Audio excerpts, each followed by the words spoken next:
Sick and tired of your love-hate relationship with wine?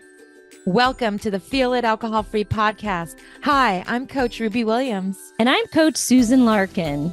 We're two former wine lovers turned alcohol freedom coaches, exposing the lies about alcohol and giving you, our listeners, the tools to break free so you can feel lit.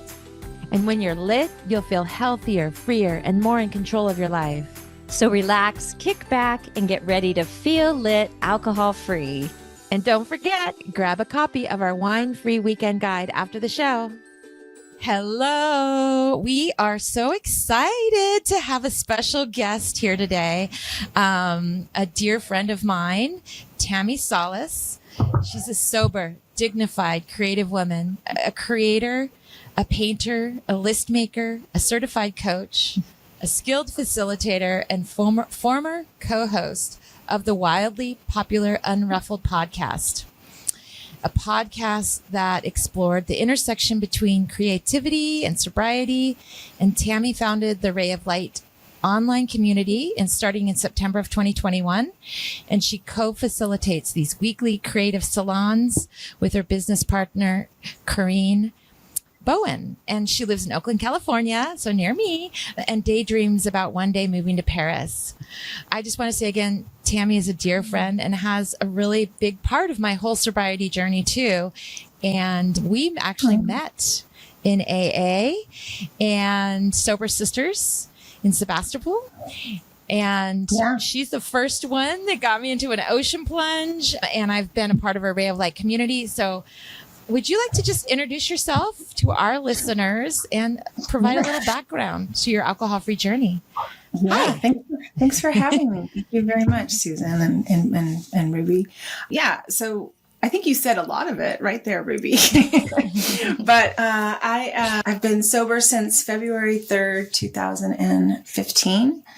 And my last day drinking was on Groundhog Day, which I didn't realize until I was almost a year sober. I was like, oh, that fits. That's what it felt like. So my journey, I got sober quite by accident. I mean, it wasn't on purpose. I didn't know it was going to be my day one, but I went to my doctor. My doctor helped me facilitated what do they call that? Elimination diet, where you were going to eliminate alcohol and gluten and sugar and dairy. And I had gone to my annual physical and told the truth as much as I could. I realize now I didn't tell the whole truth, but at the time I thought, oh, I'm really telling the truth here. I had a funny relationship with the truth. And I told her that I drank, 21 drinks a week is what I told her. It was really double that, but I just didn't have the nerve to tell her that.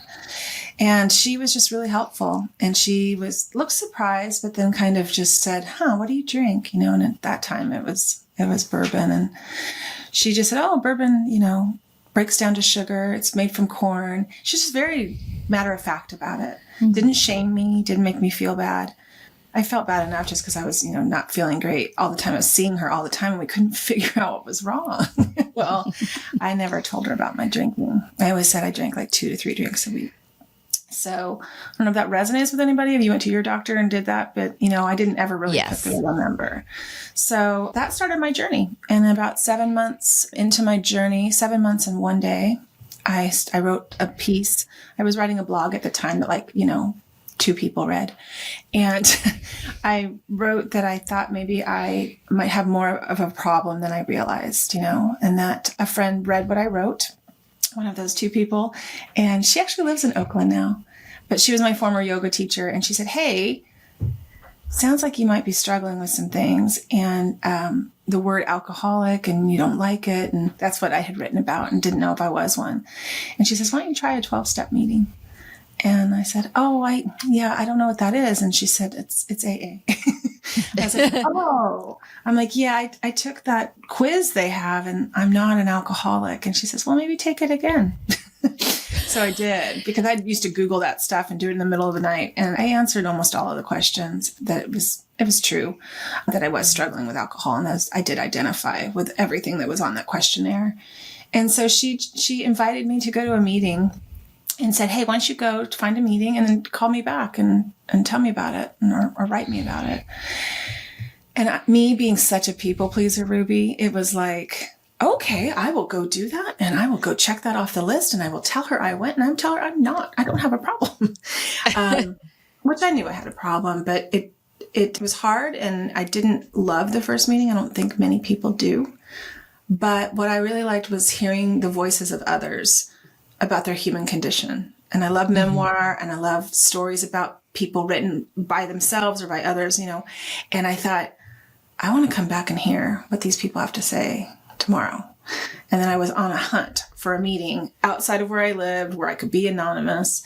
And a few months later, I got a sponsor, worked the 12 steps, and that's been my program ever since. But that was my beginning. It was not maybe your typical beginning, which everybody has such a different story, but it started with the doctor. And then I needed more. I needed more spiritual practices. And that's what I found.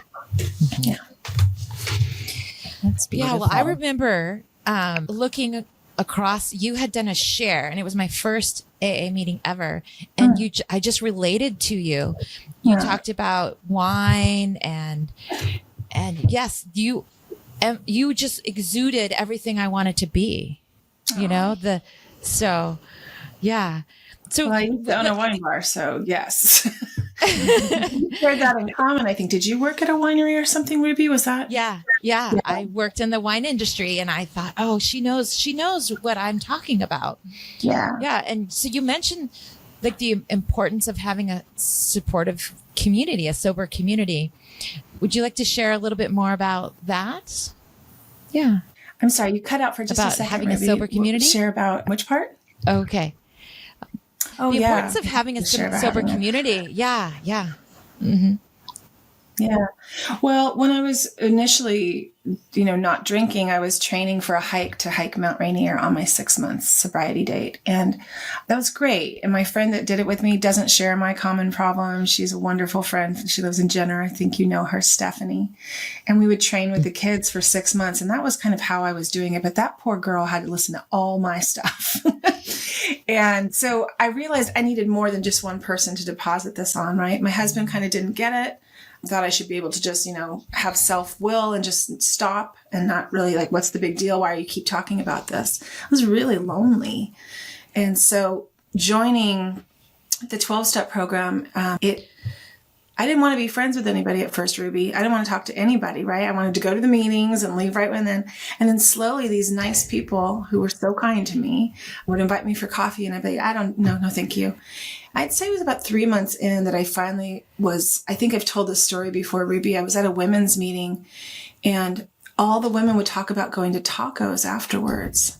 And I would be like, where do these ladies go? Like, I was curious. Susan, I was just hiding in the back row, last seat, up against the wall, just trying to be invisible, right?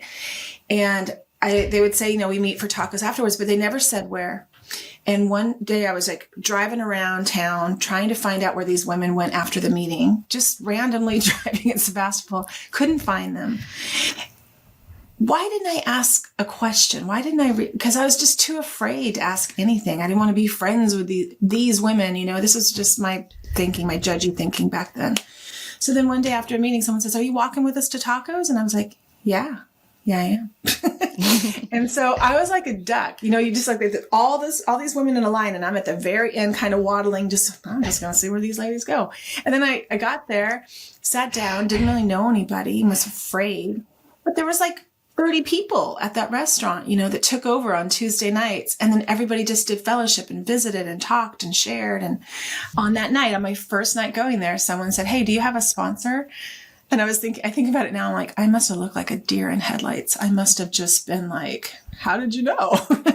And I said, no. I said, yeah, nobody talks about how you get a sponsor. I don't understand how you get one. Everybody talks about get one, but nobody talks about how you get one. And she said, oh, well, maybe you could work with this lady right here temporarily. And that's my sponsor. She had 30 plus years of sobriety, and we had some things in common.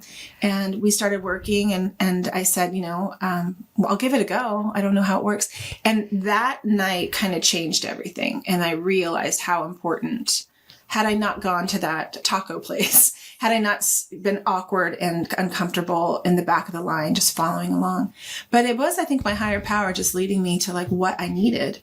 I can see that now. I didn't know it then. Yeah. And it's kind of been leading me all along to tell the truth on myself to my doctor, right? To follow the ladies to taco. Like that's kind of when I got out of my own way, I could see that I was being led. Yeah. Wow. And then you did a podcast. Like you are the inspiration for my podcast, I think, because I loved your podcast. Yeah. Oh.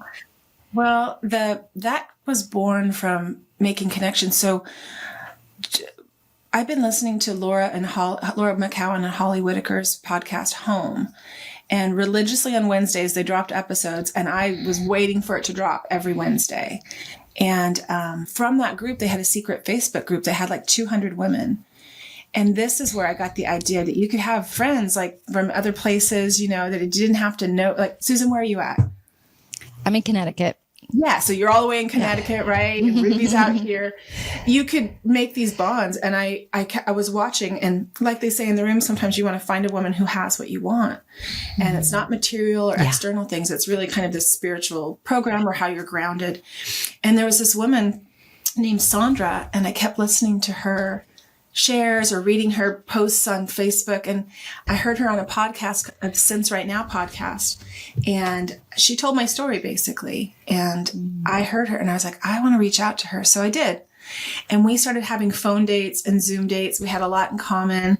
She had a lot of wisdom. She was also in the program. And we started dreaming up, like, let's have a podcast, you know, let's get Pat Benatar as our opening song. Let's do this and that. We just had fun with it, like a creative project. And so that kind of kept us going and kept us connected. And then my best friend passed away in February of 2017. And I had been in Austin the weekend before to meet Sandra for the first time. After that happened, after my friend passed away, I just called up Sandra and I was like, let's just do this. This thing that we've been talking about for 9 months, let's just figure it out. We're women who can figure stuff out. And so we did. And we launched it on April 1st, I think, of 2017. And it was called the Unruffled Podcast. There's also a parenting podcast called The Unruffled. That's not us, but The Unruffled Podcast. You have to search for that. And we did it for 4 years, Ruby, every week for 4 years. And we hit 1 million downloads and we were so happy. But the pandemic hit and we were a little tired. And I was going through a divorce. And so at that point, we just decided to, 4 years was a long time to do an accountability project. And it was a long time to talk about the same thing. It's still very much a part of my life, but I just thought, well, do we have much more to say? I don't know if we do. So we very tearfully said goodbye to the podcast and our beautiful community. So, and then I started a new one, but I think community is key. Yeah, that's so amazing. Yeah. There's so many parallels in your story.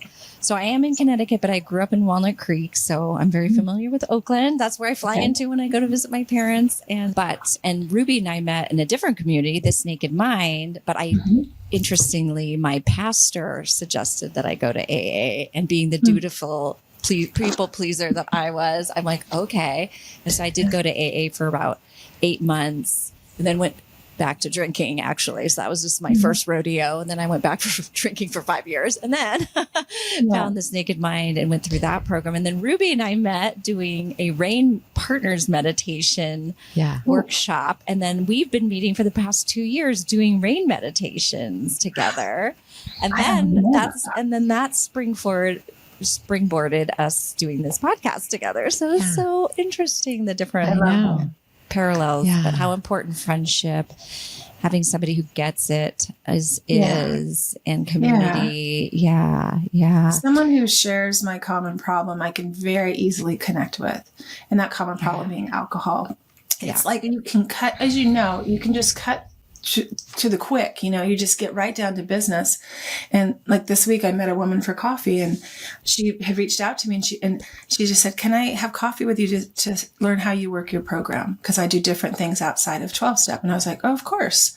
And so we talked, and she's like, there's not a lot of people in 12-step. Sometimes that understand this modern recovery that we're going through, a lot of them with a lot of time, which is fantastic, but that there are other ways now. And that this has really changed. I mean, I got sober in 2015. This is light years away from where it was in 2015.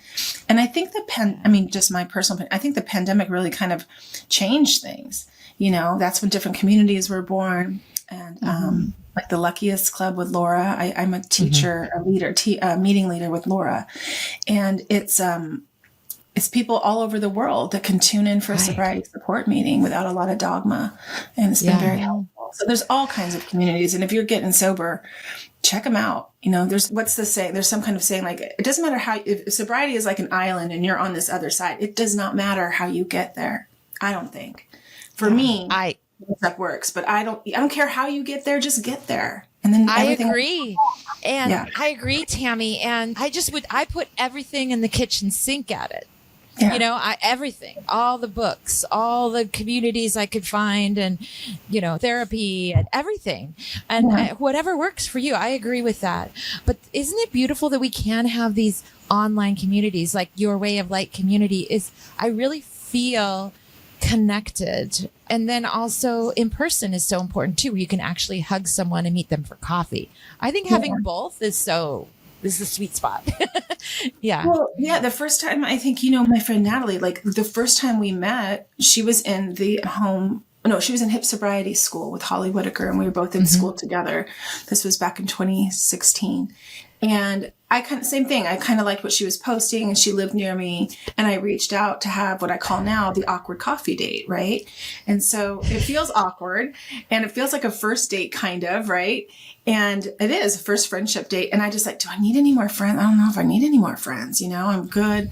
But I was lonely, and I wanted to talk about this more and what was coming up for me. And when we met for coffee the first time, it was awkward. We both acknowledged that. And then we laughed about it, and then we dug in. And then we teased, because the next time we went out, I said, do you want to go on a second date? And we went to a day spa, and we get there, and she's like, you didn't tell me we'd be naked. And I was like, I didn't think about that. And she was like, I'm not going to be naked with you on a second date. Anyhow, we had sarongs. It all worked out. And then we set up the third date. And so I highly recommend this to people. Our third date was going to Costco, because I have anxiety, and I would get anxiety about Costco. She's like, I'm a whiz at Costco. I'll meet you there. I'll help you. She's like, what part freaks you out? And I'm like, the parking lot. And she's like, well, we'll do it. And so we just started practicing things together, and that felt less lonely. That felt like something, it was really beautiful when I think back on it. It's like we were just so new and so awkward and so kind of freaked out about everything, what people thought. But together, it didn't feel as alone. And I think that's it's super important to have community and to have someone that you can lean on and that understands. Yeah. And I'd love to also, that's such a beautiful, I'm going to use that like an awkward coffee date. But how about our ocean plunges? So I saw your video and I thought, oh my gosh, I hate cold water. How could I do this? But then it was like a group of us, and I was so scared, but it was this group of beautiful women. There was like 10 of us. And you, it's so inspiring. And what did I think? I keep looking for people that have what I want. And again, it's from the heart, or how vibrant they are, or how they're living life, and this ocean plunge idea, I just took off, huh? Yeah. Ruby has ran with this, and I love it so much. But that all came from just watching. I think it was the Goop Gwyneth Paltrow thing, right? Like, they were in the pandemic, trying to meet with him. When we first started meeting, we were still very much like in a big circle, 6 feet apart. We were worried. There was so much fear. And I realized that my program has really helped me with fear through the pandemic in a very big way. But we did that, and everybody was so happy to just be out in the world with other people. And I didn't want to go in the cold ocean, Ruby. I've rarely gone in the ocean my whole entire life. Yeah, but I knew that I wanted to reset my nervous system. And I got trained by Jolene Park with Gray Area Drinking Coaching. And one of those things was really doing these exercises to regulate your nervous system. And I didn't realize how out of whack my nervous system was my whole life. And, I was doing things to try to regulate it, like drinking, but that didn't work so much. So doing the plunge, I felt invigorated afterwards. I got I got to hang out with really cool women. And you met my friend Jen, who's like my love. Yeah. She's like my spiritual guide. And just, we got to share like our people that we love. And Ruby, you would bring friends, and we would kind of all just get together it was the first Sunday of the month, but Ruby took it like next level, Susan. I know. She's doing it every week. Every week she does it, which is so cool. And these people that I didn't even know that well now have become my best friends. So there is room for new friends. That's right. You know how you said, like, is there room for new friends? You ask yourself, but there isn't. And I found in sobriety that these are the best friends I've ever had in my life. You know, my ocean plunge friends helped me move. You know, they're there for me. We are so close. So yeah. Yeah. I love it. It's great. I mean, when we get sober, we're like trying to find a new way of being in the world and finding new friendships and letting go of old ones sometimes. And at first I felt, I don't know if this resonates with you, but when I used to kind of play a little bit of a victim, like, oh, my friends don't invite me to dinner parties anymore. And they were trying to be respectful. My book club, I had to leave because they drank a lot. You know, I was really kind of pointing the finger out at everybody else. And through the steps and through my work, my personal work, I realized I left them. I started doing this thing where I needed to save my own life. And at first I didn't think about it that way because it sounded too dramatic, but I can look now and I'm not pointing the finger at them. They're still being who they are, and that's okay. But for me, I no longer could exist in those social circles without feeling like I was on fire, and I couldn't keep doing that. So when I made amends to some of the ladies, I was, I just ghosted them basically. Right. And that's not cool. I can see that now, but I couldn't see that until I worked with another person in the program and I was helping her through something. And I was like, oh my gosh, light bulb. I just did the same thing. And so I had to go back and repair that. And that's what's so beautiful about recovery, though, is this repair work. And then we don't have to stay stuck kind of in that cycle. And that's what's been really great. And to see other women doing it or sharing, having a sober sister is what I just love, because it's like we get ideas and we can learn from them. Yeah. Yeah. Yeah. I love that idea of in person, because I started my program with This Naked Mind on June 1st, 2020. So my whole experience has been in the pandemic and on Zoom. Yeah. And so all my friends are on Zoom. I have, we meet in a Marco group now, my old path friends. When Ruby and I met in person, it was so beautiful. It's so funny because we also have been roommates. When we have met each other in person, we've been roommates at different events. And it's like, oh yeah, okay, now we're good friends and now we're naked. It's like, we were mentioning that. I was like, yeah, that's so funny. Yeah. We had been meeting on Zoom for, like 2 years, and then we met, and roomed together now a couple of times. Yeah, why not? So that's so funny. But I am craving that in person connection. And I've met different people from different communities in Connecticut now. And I think that's my next thing. I mean, this is actually solidifying that thought. It's kind of like, what's my next thing? I've been thinking about, next few months. And I think just maybe seeing if I can reach out to a couple of people and seeing if we can create an in-person event, because we're craving that. And to your point, like, do I need more friends, do some friends, are there people who may need me, giving back, a little bit. And I could use more friends for sure. In-person friends that are alcohol free or sober. And I'm doing Jolene Park's course starting in May. So I'm super excited about that. Yeah. Learning more. Yeah. Okay. Maybe I will be, there is an ocean here in Connecticut. Maybe I will be plunging. I'm not sure into the Long Island Sound if that's where I want to plunge, but we'll see. You can start with tea. Yeah.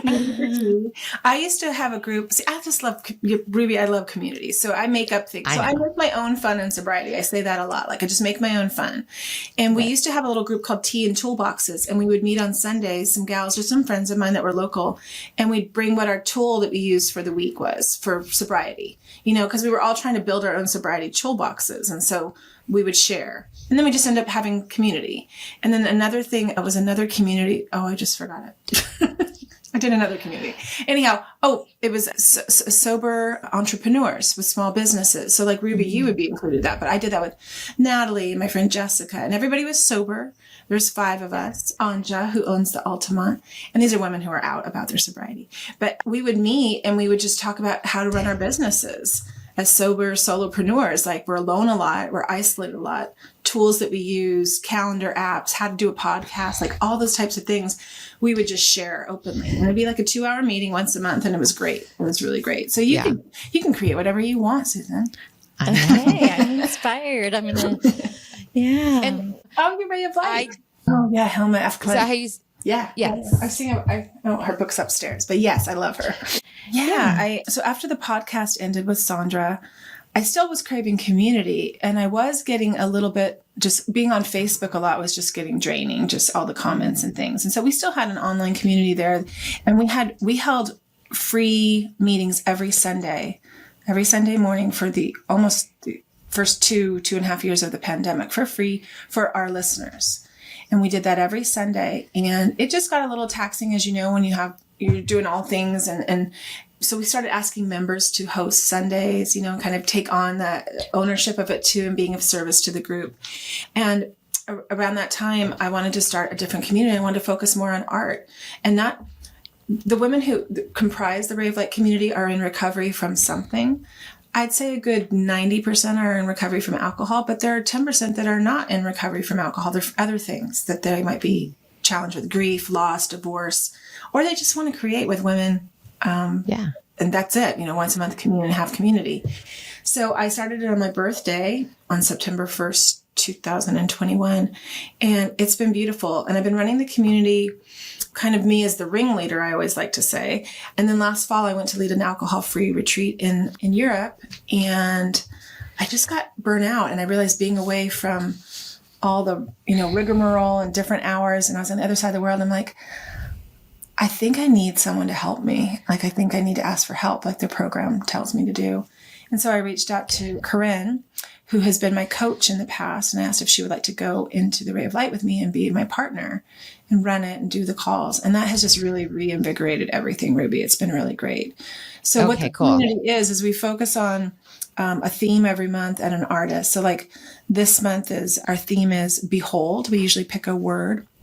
And then our artist is Vivian Meyer. I don't know if you know Vivian Meyer, but there's a documentary called Finding Vivian Meyer. She's an American photographer with a lot of mystery and mystique. She's no longer with us.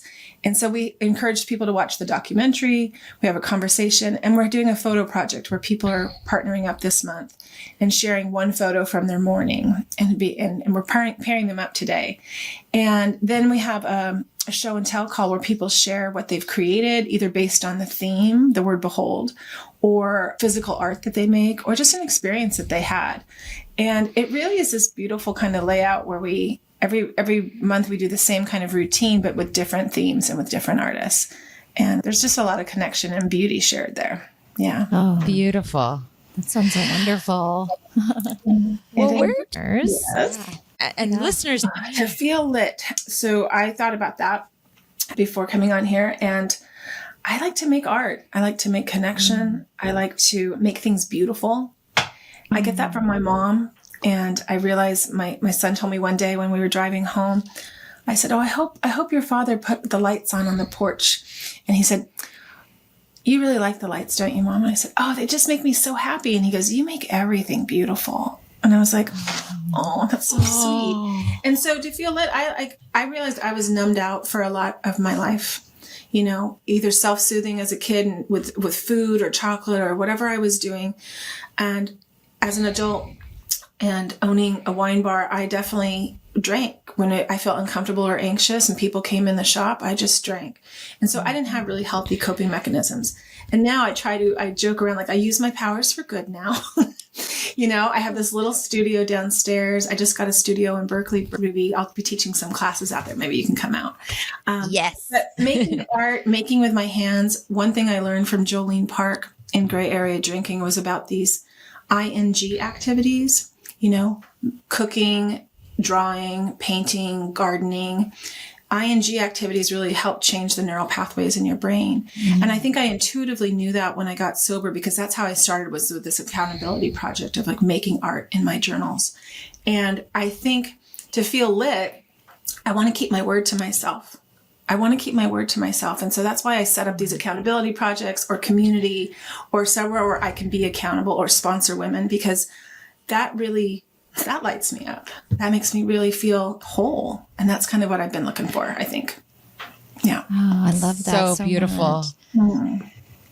Yeah, I really relate. When I'm visiting California, I want to meet you in person. I would love to meet you and see Great. your studio. And I'm hoping to have some more extended time out there with my family. So just Well, I'm such here. You just reach it's been out. such a blessing to meet you. Yeah. I'm Yeah. so happy you're both doing this, listening to your calling, the synchronicities where your paths intersect. Like that's what the Unruffled podcast was about. Where's my creativity intersect with my recovery? And I found that it intersected more often than I knew, and then you can still create those intersections. And what you're doing, you and Ruby are doing, is just amazing. This is going to serve Thank you so many. much. Yeah. Yeah. Thank you. So Latest thing that's coming up. Let's see. Oh, I'm going to see Rob Bell, Ruby. Oh, I'm very excited about that. I want to, but that's not a thing that's coming up. And then I'm going to go to Ojai and take a class with him because I'm working on a project with Corinne that we want to bring to fruition. So, but where people can So find cool. me is my website is tammisalas.com. And at the bottom of my website, there's a link to get on my mailing list. And I send out a Substack every Sunday. I try to send that out.